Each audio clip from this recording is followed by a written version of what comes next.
Samosas of wrath. Wrath is anger. Some people started making samosas, mixing condoms, stones, and other stuff into it because they lost a contract. This story, horrifying, had happened on a big company. And I'm going to explain to you what happened here, that some members of one community were involved in this. And there is a takeaway from this particular incident. And I'm really going to stress on that after I tell you what happened. Two different incidents, but similar kind of a backdrop. Here we go. SRS is a company that used to supply food to Tata Motors in Punyanagari or Pune. They lost their contract with Tata Motors, and I guess one of their last shipments, they shipped samosas with condoms and many other things, and I'm going to give you the details.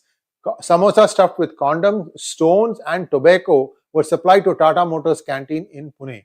Rahim Sheikh, Azhar Sheikh, Mazhar Sheikh, Azhar without the H Sheikh, and Vicky Sheikh were booked. They committed crime in anger after company cancelled its contract with SRS. The owner of SRS company, Rahim Sheikh, was also booked. Looks like it's a family-run business.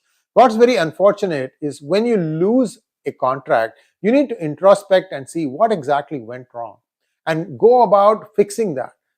This is the right way to do it. As to why they did this thing baffles my mind, really. Now, this is not all. In Vadodara, that is Baroda, samosas mixed with beef were supplied by one samosa maker called Hussaini Samosa Center. This has been in the news on social media for the last couple of days. Now there have been some arrests. What really happened? Yusuf Sheikh and Naeem Sheikh used to sell meat samosa to shops. They used to prepare half-cooked meat samosa and supply them to shops across the city. During a raid, police recovered 113 kilograms of meat, which after testing turned out to be beef. Police also arrested Yusuf, Naeem, Hanif, Dilawar, Moin and Mobeen. Beef supplier Imran Qureshi has also been arrested. Now, this to me is really unfortunate. Remember that cow meat is banned in India, but it's a different matter that some states, especially Kerala, believe that it is a birthright to have beef. In fact, I'm also hearing many biryani shops in Tamil Nadu, and I think they are now spreading to other southern states also, are having biryani where there is beef mixed in that also. So why are you trying to make this? Why are you trying to offend the sensibilities of the majority community who are really your customers? All my Muslim brothers and sisters, you need to take a step back and take stock. Most of you are self-employed.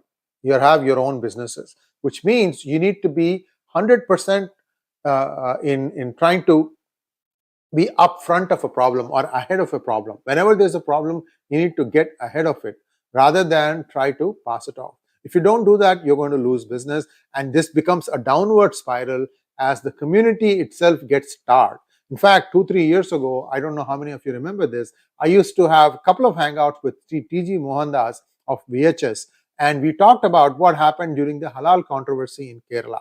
What had happened at that time was that there was a debate on television about halal food, and one halal expert said that he spits in every food that he certifies. And then everybody said, yeah, we do this because that is what halal is. They were thinking that this meant that was good, but we were just coming off of COVID. People were horrified. Suddenly there was a boycott of all those restaurants which said that we use halal meat. And then what happened? The halal boards were taken down by these restaurants. They tried to change the color paint to try and make it look like, they have turned a new leaf. Unfortunately, there was some messaging there also. They used a certain background and certain foreground letters to indicate that even though there is no halal mentioned, that restaurant still uses halal meat. But long story short, many who used to go and eat there stopped going there. The employees don't change. You can even put Hindu symbols, Hindu gods and goddesses to make it look like it was a Hindu restaurant. But once people understand, there is a sixth sense about all these things. You can change the board of a restaurant, but you can't change the people who are working there. If there is a regular customer, they can recognize all these things. So that has really hurt the community. So going forward, what should the community do? Well, one good news, and that gives me a lot of hope, is that during the high days of ISIS, the least recruitment happened from India of Muslims. And that gives me hope that 95% of you are realizing that you're thriving in India, that it is safer to be in India than any other country. So why are you allowing the remaining 5% or even less than that to wag the tail? Why do you give them the room to try and sow seeds of hatred? And then when caught, cry victim. And this is something that the community needs to retrospect and take a forward step and make sure that you identify the bad elements and discard them. Because as time progresses with time, I can tell you that the special benefits that some minorities enjoyed will go away.